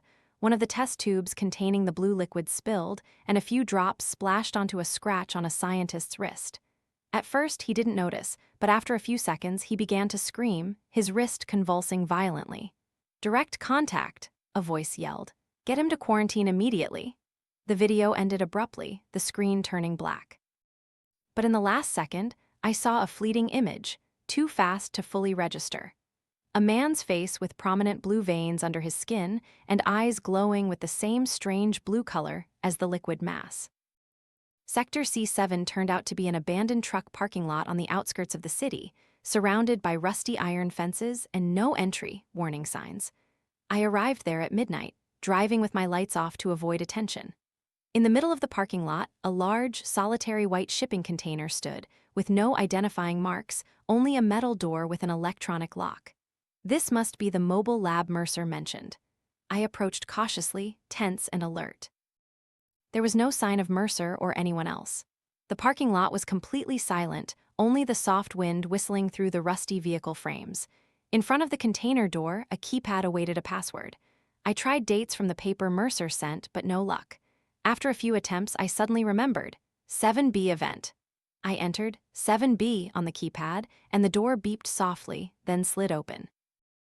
Inside the container was a miniature laboratory, identical to the one in the video. Flickering neon lights, stacked test tubes, a strong chemical smell, but no sign of Mercer or anyone else. "Mercer?" I called softly, stepping inside. No answer. I began searching the lab, looking for clues about Mercer or the 7B event. On a metal table in the center of the room, I found a folder with the word "classified" stamped in bright red on the cover. I opened the folder, and my heart stopped. Inside were dozens of photos and reports of people who had disappeared in similar events to Westlake Tunnel. Rodriguez was just the latest in a long list, and with each person who disappeared, a new creature appeared small, with empty eyes and nearly translucent skin. But what horrified me most was a section of the report titled "Potential Hosts." In that list, my name appeared, along with Mercer, Linda, Parker, and dozens of others. Next to my name was the note, "Exposed under observation." "Oh my God," I whispered, my hands trembling. Just then, I heard a sound behind me. Turning around, I saw the container door had closed, and standing before it was a man in a white lab coat. Not Mercer, but a stranger with a gaunt face and empty eyes. "Reeves," the man spoke, his voice flat, emotionless. "We've been waiting for you." "Who are you?" I asked, backing away, searching for a weapon or an escape route. "That's not important," the man replied. "What's important is that you came here as it predicted." "What is it?" "We call it microorganism 7B, but that's just a temporary name. It has its own name, its own identity. We are merely facilitators." I continued to back away until my back hit a table. On the table, I felt something sharp, perhaps a scalpel or scissors. "Where's Mercer?" I asked, trying to buy time while my hand fumbled behind me. Captain Mercer has evolved, the man replied, a faint smile on his lips. He volunteered to become part of something greater. He called me, I said. He warned me. Yes, that was the last remnants of the human in him, but now he has fully transitioned, and so will you, Elias Reeves. I gripped something behind me, a syringe filled with clear liquid. Not an ideal weapon, but better than nothing. Why me? I asked, continuing the conversation. There are millions of people in this city. It's not random, the man stepped closer. You were chosen long ago, from the moment you first stepped into Manhole Number 7 and saw the spiral. My heart raced. How did he know about Manhole 7? The spiral is its identifier, the man continued. It's how it marks the chosen ones, and you, Elias Reeves, you have been marked many times. The man took another step, and under the flickering neon lights I saw something terrifyingly clear. The skin on his neck was moving, as if something was crawling beneath it. Blue veins began to emerge, rising like worms under his skin. Don't be afraid, he said, his voice beginning to change, becoming deeper, multi-layered, as if many voices were speaking from one throat. It's not painful. On the contrary, it's liberation, evolution. He reached out towards me, and I saw his fingers transforming, nails growing longer, turning dark green, and from his fingertips, a viscous blue liquid began to ooze. I didn't wait another second. I swung the syringe up and stabbed it hard into his outstretched arm. The man shrieked, a non-human sound, recoiling, his arm convulsing violently. The liquid in the syringe, whatever it was, seemed to have an effect. His skin began to break out in a red rash, and the blue veins swelled, twitching like writhing snakes. I lunged for the door, but it was locked. Turning back, I saw the man doubled over in pain, but still trying to advance towards me. You can't escape, he whispered. His voice was now entirely inhuman. It's already inside you. I looked around, searching for another escape route or weapon. Next to the door keypad was a red emergency switch. Unsure what it was for, but I had no other choice. I slammed my hand onto the switch, and immediately a piercing alarm blared. The neon lights turned flashing red, and an automated voice announced from the speaker, "Warning, biohazard breach. Initiating decontamination protocol." From the ceiling, automatic sprinklers began to spray a thick white gas. The man shrieked, trying to lunge at me, but as he inhaled the gas, he began to convulse even more violently. I realized I was about to inhale the toxic gas too. Quickly, I pulled out a handkerchief to cover my nose and found an oxygen mask hanging on the wall. I put it on, took a deep breath through the tube, and felt my mind clear. The man was now collapsed on the floor, his body convulsing uncontrollably. From his mouth, nose, and even his eyes, a blue liquid was gushing out, evaporating upon contact with the gas from the sprinklers. I rushed to the door keypad, trying the 7B code again. This time the door opened, and I ran out into the fresh air of the dark night. Not daring to look back, I ran towards my car, started it, and sped away as fast as I could. In the rearview mirror, I saw the white container was now covered by a thick cloud of smoke, and from within, a faint blue light was flickering. I drove all night, with no specific destination, just wanting to go as far as possible. The next morning, as the sun climbed high, I stopped at a roadside service station to wash my face and think. In the restroom, I looked at myself in the mirror and almost screamed in horror. On my neck, just below my ear, a small blue streak was appearing, not a bruise, but a vein slowly rising under the skin. I touched it and felt a sharp, stinging pain like a needle. And then the unbelievable happened. The mud streak on the wall behind me, reflected in the mirror, seemed to contract, forming a distorted face with a wide, twisted smile. I spun around, but saw only a normal wall with a harmless mud stain. Turning back to the mirror, the face was gone, but the blue streak on my neck was still there, growing clearer. Every breath now felt like a knife in my lungs, and cold sweat poured over me. I knew I didn't have much time left. Because microorganism 7B, whatever it was, had entered my body and was slowly taking me over from within. I returned to my car, took out a small notebook, and began to write down everything I knew, everything I had seen. Perhaps it wouldn't help me, but it might help others understand what was happening. As I wrote, I noticed the blue vein on my neck was spreading, wrapping around my neck like a rope and advancing towards my face. It was too late to stop it. The strange thing was, I no longer felt afraid. Instead, a strange sense of peace was slowly spreading within me. As if I was returning home after a long journey. In my mind, I began to hear voices, not the eerie whispers from before, but a symphony of thousands, millions of voices blending together into a unified whole. And in that, I recognized the voices of Rodriguez, of Mercer, and even Maria. They were calling me, welcoming me. As I looked down at my hands, I saw the blue veins had coiled into a prominent spiral on my skin, shimmering in the morning sun. It was strangely beautiful, like a living work of art. I knew I would never return to the city, never return to my old life, but I was no longer sure that was a bad thing. Because now I understood. The spiral was not a sign of death or destruction. It was a sign of transformation, of evolution. And I, Elias Reeves, was becoming part of something much greater. As the blue veins spread to my eyes, the world around me began to change. Colors became more vibrant, sounds became richer, and I could feel every molecule in the air touching my skin. Part 10. I once thought I knew what true horror was. I was wrong.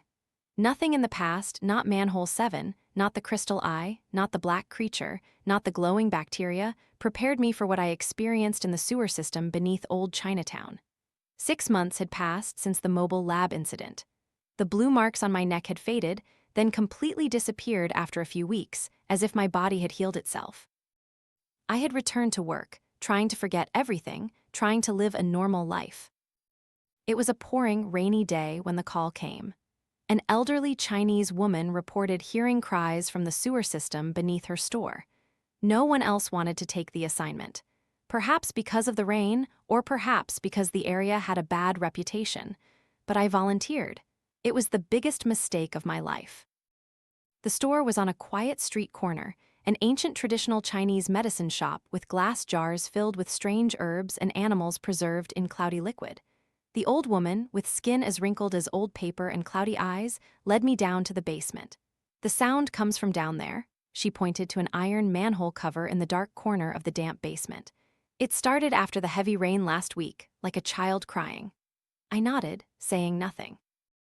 I had learned long ago that a child crying in the sewer was rarely a child. It was usually rats, sometimes a clogged drain, and sometimes something else. "Have you ever been down there?" I asked, preparing my equipment. She shook her head emphatically. "Never. My family has lived here for 3 generations, and we know not to go down there. Ancient things still live in the darkness." A shiver ran down my spine, but I ignored it. I had heard many superstitious stories in my years on the job. "I'll just do a quick check," I said, putting on my gas mask and gloves. "It might just be a clogged pipe." The old woman looked at me with a gaze full of pity. "You don't understand, but you will."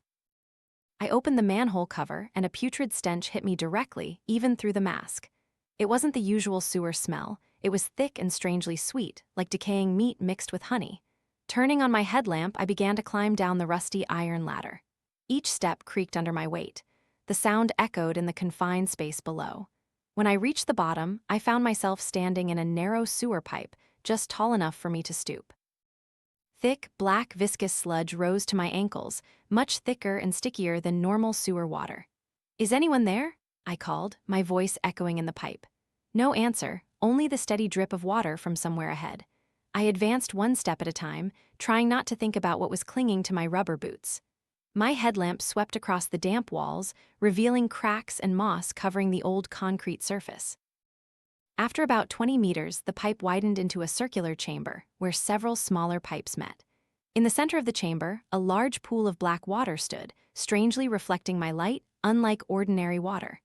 As I approached the pool, my foot slipped on the slimy surface of the floor. I fell, my arms flailing to maintain balance, but I only grasped air. I plunged face first into the black goo. It felt like falling into a thick adhesive. The goo clung to my clothes, icy cold and viscous. But it wasn't the coldness of the goo that froze me in place.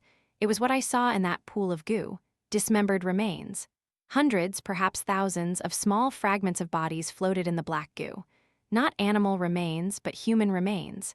Pieces of skin, bone fragments, chunks of flesh still bloody, and all of it clung to my clothes. "No," I screamed, trying to get up, brushing the fragments off me. Just then I heard that asterisk sound, the wet, clicking sound of flesh breaking apart, individual pieces of meat rubbing against each other, dry and gruesome. I turned towards the sound and saw the impossible. The fragments in the goo were moving.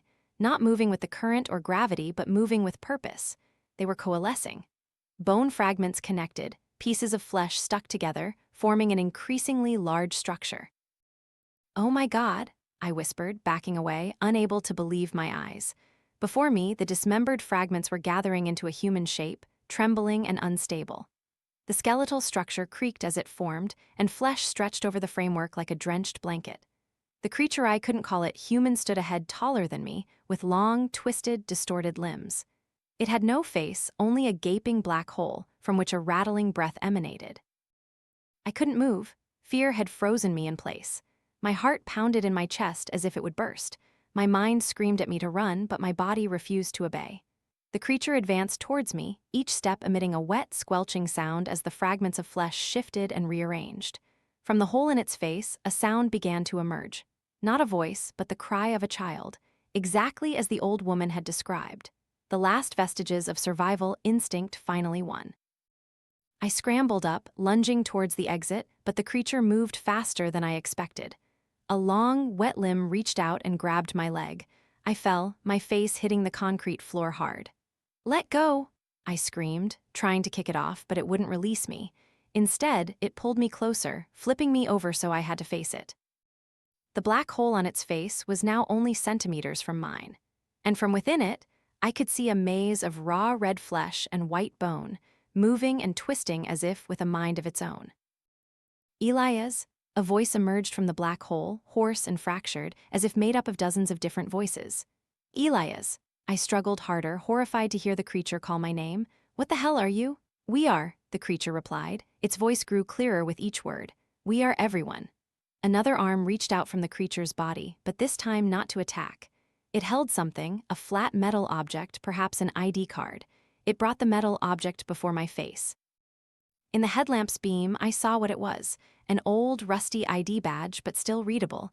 "David Mercer, Team B infected." "Mercer," I whispered, remembering the man from Westlake Tunnel, the one who had evolved, according to the lab informant.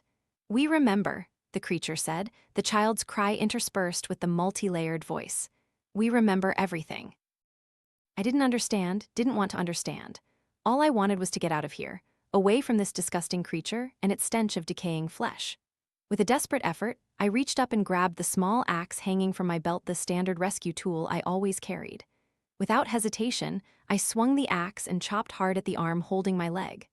The chopping sound echoed like thunder underground, and the arm severed, spraying a hot stream of blood onto my face. But it wasn't normal red blood. It was a thick, inky black liquid with the acrid smell of burning flesh. The creature recoiled, emitting an indescribable sound. Half human scream, half metallic shriek. From the wound, more black liquid poured out, pooling on the floor. I didn't wait another second. I lunged towards the exit, running at full speed through the narrow pipe. Behind me, I heard the wet, squelching sound of the creature pursuing, along with the child's cry growing louder, more desperate. I reached the bottom of the ladder, scrambling up so fast I almost slipped several times. As I looked down, I saw the creature had reached the bottom of the ladder, its face looking up at me. And then a strange thing happened. It stopped, not continuing the chase. Instead, it bowed its head, as if in resignation, and began to disintegrate. Piece by piece, flesh and bone fell into the pool of goo, until nothing remained but a viscous, slimy heap on the floor. As I climbed to the top and stumbled out of the basement, the old woman who owned the store was waiting for me. She showed no surprise at seeing me covered in blood and black goo, only looked at me with knowing eyes. "I warned you," she said simply. "What the hell was that?" I asked, my voice trembling. "What was that thing? How did it know my name?" She didn't answer immediately. Instead, she walked to an antique dark wooden cabinet, took out a clean white towel, and handed it to me. "Wipe it off," she said. "It will burn you if you leave it too long." I wiped the black blood from my face and hands, noticing that my skin had begun to itch intensely where it had touched the liquid.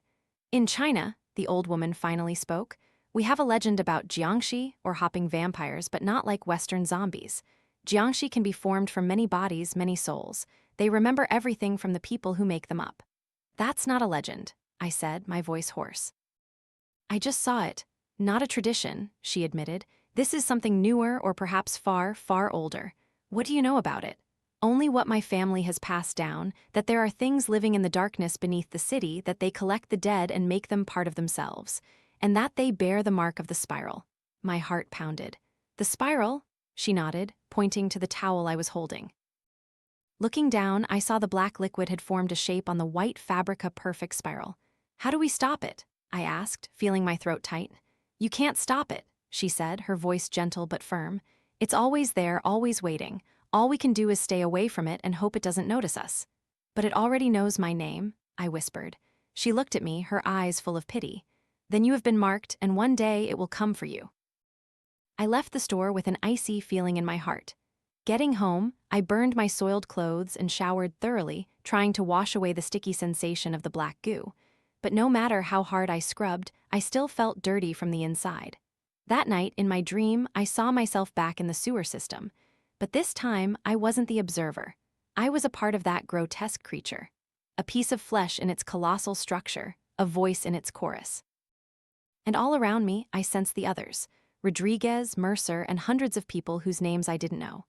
When I woke up, drenched in sweat and trembling, I realized one thing: the creature hadn't tried to kill me. It had tried to tell me something, tried to show me something. And on my pillow, where I had laid my head, a spiral-shaped damp mark appeared, clear as a reminder that our encounter was not yet over. The last piece of the creature, as it disintegrated, was not bone or flesh. It was a drop of thick, red, viscous sap, painting a blood spiral on the cold concrete floor. An invitation, a promise. We will meet again, Elias Reeves. Part 11. 3 weeks after the Chinatown incident, I still couldn't sleep soundly. Every time I closed my eyes, I saw that gruesome creature. A body made of hundreds of dismembered fragments, and a face that wasn't a face, calling my name with the voices of dozens of people. Every time I dozed off, I saw the spiral carved into every surface, staring at me from every angle. I had requested a leave of absence from my rescue work, citing mental health. No one questioned it. Perhaps they had seen the signs of my breakdown long ago. I hid in my small apartment, windows draped, doors triple-locked. I didn't answer the phone, didn't open the door for anyone, only ordered food online and had the delivery person leave it outside. The wound on my hand from the encounter with the creature healed suspiciously fast, leaving no scar, though I clearly remembered the sensation of my flesh tearing. Sometimes I found myself staring at that healed skin, wondering if I had truly been injured, or if it was all just the hallucination of a broken mind. Tonight, the rain hammered against the window like incessant tapping fingers, reminding me of the familiar clicking from Manhole Number 7. I lay on my mattress, unable to sleep, listening to the rain and the pounding of my own heart. Tap, tap, tap, not the rain. This sound came from inside the apartment, from the vent near the ceiling. Tap, tap, tap, like a small knocking, rhythmic and patient. Each tap was like a whip lashing at my mind, making me jump. It's nothing, I told myself, my voice hoarse in the darkness. Just a water pipe, just this old building creaking. But the sound didn't stop. It continued steadily, like a heartbeat. Tap, tap, tap, I sat up, turning on the bedside lamp. The faint light spread enough for me to see my empty room. The messy bed, clothes strewn about, empty pizza boxes piled in the corner. A month ago, I was meticulous. Now my life was a mess, just like my mind. Tap, tap, tap. I stood up and walked to the vent. It was high on the wall, forcing me to stand on a chair to look into it. I pulled a chair over, climbed up, and pressed my eye to the metal grate. Only darkness inside. I couldn't see anything through the vent, but the sound continued, clearer than ever. Tap, tap, tap. Who's there? I called, my voice trembling. No answer, only the steady tapping. I climbed down from the chair, feeling cold sweat run down my spine. Perhaps I should leave the apartment, find somewhere else to stay. But outside, under the dark rain, was far more terrifying. Just then, the ceiling light reflected off the mirror on the wall, creating a strange reflection. I looked into it and saw my shadow, but it wasn't right. The face in the mirror wasn't my face, or at least not the face I should have. It was distorted, with wide, staring eyes and a mouth gaping in a silent scream. No, I whispered, backing away. Not real, not real. I closed my eyes, counted to 10, then opened them again. The image in the mirror was back to normal. Just me, pale and exhausted, but still me. I tried to take deep breaths, recalling the exercises my therapist had taught me. Count breaths, focus on what's real, distinguish reality from hallucination. But how could I distinguish when reality had become more bizarre than any hallucination? How could I know what was real when I had seen things that couldn't exist? Tap, tap, tap. I returned to bed, pulling the covers over my head like a child afraid of ghosts. But the sound still penetrated the covers, penetrated the walls, penetrated my bones, straight into my soul. Tap, tap, and then another sound echoed, not from the vent but from the apartment next door through the thin wall. "Who are you?" A soft and distant voice, but clear, the voice of a young girl. "Who are you?" the voice repeated, louder this time. I froze. The apartment next door had been vacant for months. No one lived there. "I hear you," the voice continued. "I hear you breathing." I held my breath, my heart pounding in my chest. How could she hear me breathing? How did she know I was here? "Elias," the voice whispered, and I felt my blood run cold. "Elias Reeves." No one here knew my name. I had just moved into this building after the mobile lab incident. I didn't talk to neighbors, didn't leave my name on the mailbox. "You can't hide forever," the voice continued, now sounding like dozens of voices whispering at once. "We've found you." I sprang from the bed, rushed to the wall separating the two apartments, and pressed my ear against it. I listened, but only silence replied. "Who's there?" I called, my voice trembling. "Please, if anyone's there, answer me." No answer, only the rain hitting the window and the pounding of my own heart. I returned to bed, my hands blindly searching the floor. I didn't know what I was looking for, but I felt the need to check to be sure. Under the dim bedside lamp, I saw it, a damp mark on the wooden floor forming a perfect curve, a part of a spiral.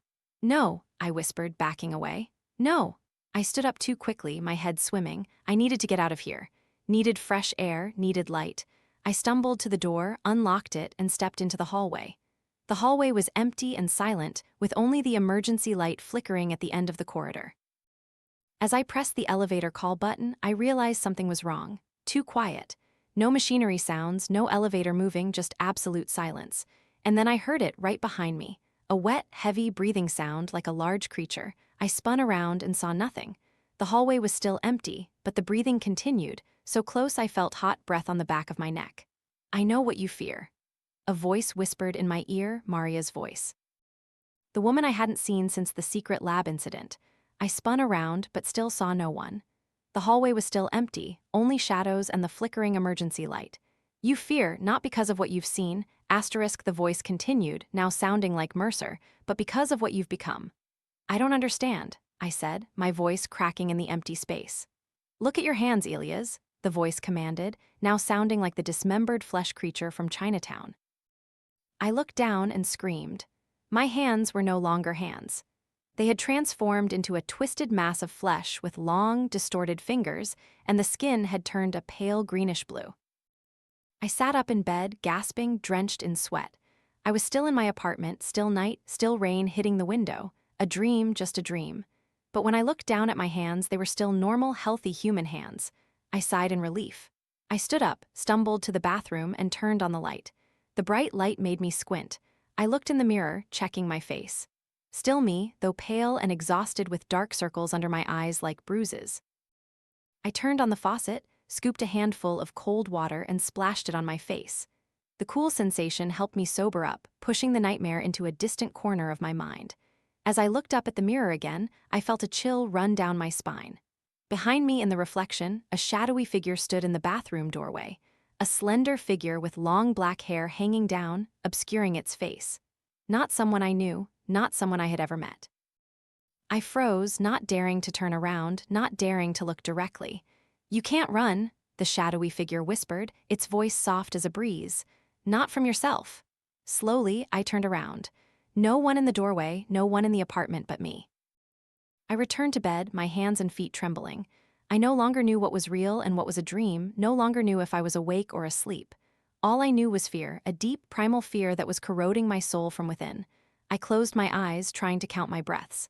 1, 2, 3, tap, tap, tap. The sound from the vent echoed again, steady and persistent. I tried to ignore it, continued counting. 4, 5, 6.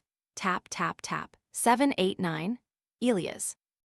The voice right next to my ear, clear and close, as if someone was lying beside me. I sprang up, turning on the light. No one on the bed, no one in the room. But when I looked down at the pillow next to mine, I saw an indentation, as if someone had just been lying there. And on the pillow, a perfect spiral-shaped damp mark. "Who's there?" I called, my voice cracking. "Please, if anyone's there, answer me." No answer, only the rain and the tapping from the vent. I turned on all the lights in the apartment, checking every corner, every closet under the bed. No one, nothing unusual, except for the damp marks on the pillow and on the floor. As I returned to bed, I noticed my phone was lit up. A new message from an unknown number. Look in the mirror. My heart pounded. I slowly turned towards the large mirror on the wall. At first, I only saw my own reflection, pale and frightened, with wide, staring eyes. But then, as I looked closer, I realized something was wrong. My reflection didn't move with me. It stood there, staring, while I moved. And then it smiled, a smile that wasn't mine, unnaturally wide and distorted. "No," I whispered, backing away. The reflection didn't back away. Instead, it moved towards the mirror's surface as if about to step out. I didn't wait another second. I ran to the door, unlocked it, and burst into the hallway. The hallway was empty and silent, with only the emergency light flickering at the end of the corridor. Exactly as in my dream. Was it real or a dream? I ran to the elevator, pressed the button, waiting in terror. When the elevator doors opened, I rushed inside, pressing the ground floor button. As the elevator began to descend, I felt a fleeting relief. I was getting out of here, getting out of this nightmare. But then the elevator stopped abruptly between two floors, the lights went out, and I was plunged into complete darkness. I tried to breathe, telling myself it was just a power outage, just a technical malfunction. But deep down, I knew that wasn't the reason. In the darkness, I felt a soft breath on the back of my neck, an icy cold breath, like from the lungs of a corpse. "You can't run," the voice whispered, now sounding like hundreds of voices blending together. "Not from us, not from the spiral." I couldn't speak, couldn't breathe, couldn't move. "We are you," the voice continued. "You are us." The elevator lights flickered back on, and I found myself alone, no one else in the confined space. The elevator continued to move as if it had never stopped. When the doors opened on the ground floor, I rushed out into the dark, rainy night. The rain lashed at my face, icy cold and real, washing away the illusions and fear. I stood there in the rain, letting the water wash over everything, letting it wash the spiral from my mind, from my soul. But as I looked down at the puddle at my feet, I saw my reflection, and behind me, standing in the shadows, a familiar figure, a slender figure with black hair covering its face. I didn't turn around, didn't dare to look. Instead, I ran.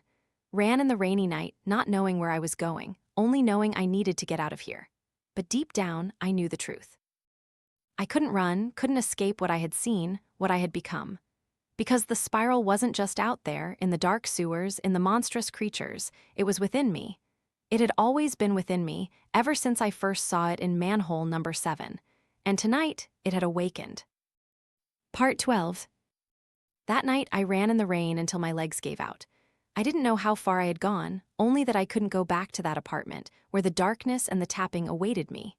As dawn broke, I found myself sitting on a park bench in the city, soaked and trembling. My clothes clung to me, my hair plastered to my forehead, and in my mouth, the familiar metallic taste of blood. I must have bitten my lip in a panic. Early morning, the park was deserted, only the chirping of birds and the sound of wind rustling through the rain-soaked trees. For the first time in weeks, I felt peace. No tapping, no whispering voices, no creatures chasing me, but I knew this peace was temporary. They were still out there, waiting for me. The spiral, the fragmented flesh creature, the black goo, the crystal eye, all were pieces of a horrifying puzzle I still couldn't understand. And then a thought struck me. All the horrors I had encountered originated from one place, Manhole Number 7, where it all began, where I first saw the spiral and heard the clicking. If I wanted to end this nightmare, I had to go back to where it started. With new resolve, I stood up and started walking, not towards my apartment, but towards Sepulveda Boulevard, where Manhole Number 7 lay. It took me all day to get there.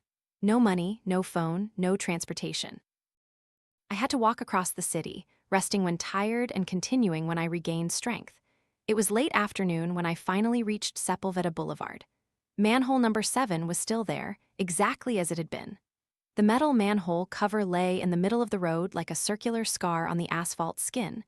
There was nothing special about it, just a manhole like thousands of others in the city. But I knew better. I knew what awaited beneath. I stood there, looking down at the manhole, feeling my heart pound in my chest. This was where it all began, and perhaps this was where it would all end. But I couldn't go down there alone. No equipment, no light, no weapons. I needed to prepare. I returned to my old apartment.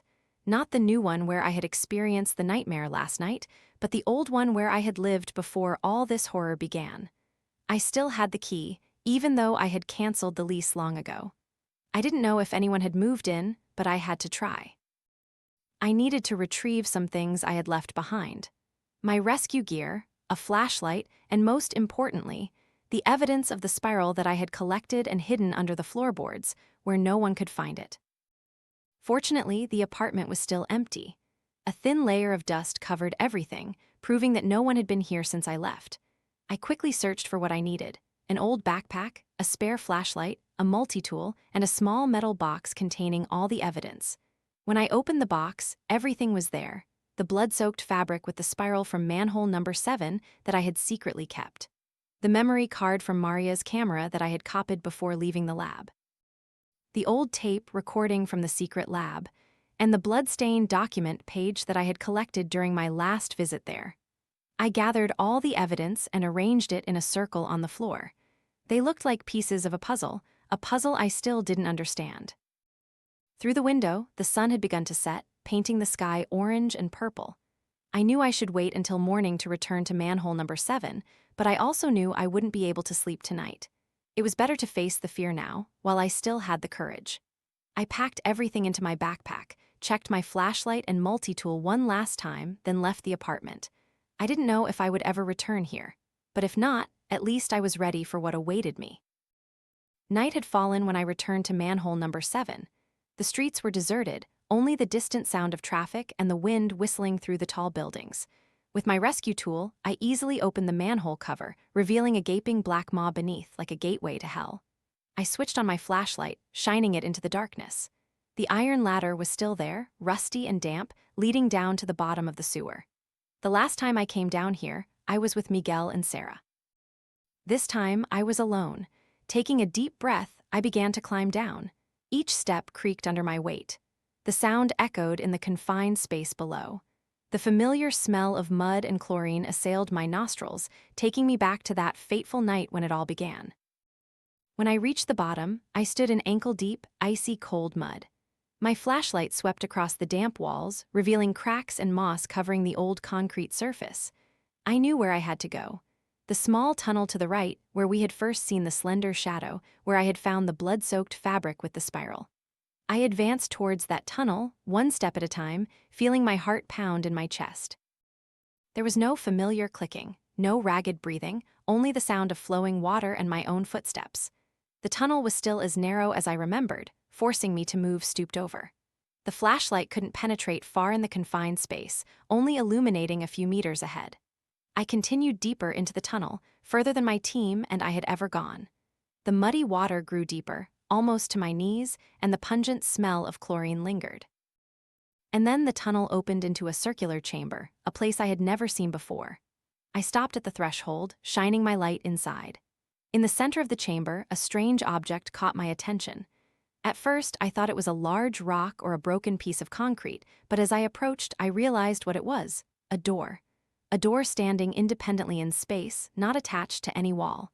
It was about 2 meters high, made of a material I had never seen. Not wood, not metal, but something smooth and slightly translucent like human skin, but not human skin.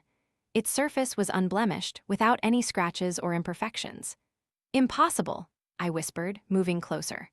My flashlight shone on the door, but the light seemed not to reflect off its surface, but to be absorbed into it, as if the door was swallowing the light. I stood before the door, unsure what to do. No handle, no hinges, no sign that it could be opened. It just stood there, mysterious and silent, like a mirror reflecting my deepest fears. With trembling hands, I placed my backpack on the damp floor. I took out all the evidence I had collected: the blood-soaked fabric, the memory card, the tape recording, the document page, and arranged them in a circle around the door. I didn't know what I was doing, only following instinct, following a deep call from within. As if a part of me already knew what to do, even though the rest of me was still confused and afraid. When the last piece was placed, completing the circle, a dry asterisk click echoed from the door. And then the impossible happened. The door began to vibrate gently, as if something inside was trying to get out. Its smooth surface rippled like disturbed water. I backed away, feeling a primal fear rise from the depths of my soul, but at the same time, an irresistible curiosity urged me forward. "Who's there?" I called. My voice echoed in the circular chamber. No answer, only the gentle vibration of the door, like a heartbeat. With a determination I didn't know I possessed, I stepped forward and placed my hand on the door's surface. It was warm and soft, almost alive beneath my palm. I pushed gently, and the door opened. Not opening inwards or outwards, but opening in an indescribable direction, as if the space around it was bending and twisting. A cold blue light poured out from beyond the door, so bright I had to squint. The light was unlike any light I had ever seen. It flowed like liquid, filling the space around me, blurring the line between reality and illusion. And from within that light, a sound emerged: laughter. Not the laughter of one person, but of many blending together, both gentle and sinister, both alluring and terrifying. "Welcome, Elias," a voice echoed from within the light. Not one voice, but thousands of voices at once. "We have been waiting for you for a very long time." "Who are you?" I asked, my voice trembling. "We are all and we are nothing," the voice replied. "We are what you have seen in Manhole Number 7, in the crystal eye, in the moving flesh. We are the spiral. What do you want from me?" "Not what Elias, but what you are. You are a part of us, the final piece. You always have been, ever since you first saw our sign." The blue light touched my skin, and I shivered as I felt my skin tremble like leaves on a branch, not from pain, but from a strange sense of recognition, as if every cell in my body was awakening, remembering a long-forgotten truth. "I don't understand," I said, feeling my mind reel. "You will understand," the voice replied. "All of us understand when we come home."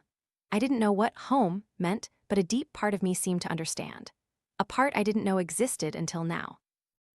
Time seemed to freeze around me, space swirled, everything the circular chamber, the door, the blue light all dissolved until only the pounding of my heart and the faint laughter from beyond the door remained. I looked up and saw it, etched into the door frame, a blazing red spiral, glowing and pulsating as if with a life of its own. It called to me, invited me, promised me the secrets I had always yearned to know. And I knew this was the moment of decision. This was the moment everything I had experienced Manhole Number 7, the crystal eye, the black creature, the glowing bacteria, the moving flesh had led to.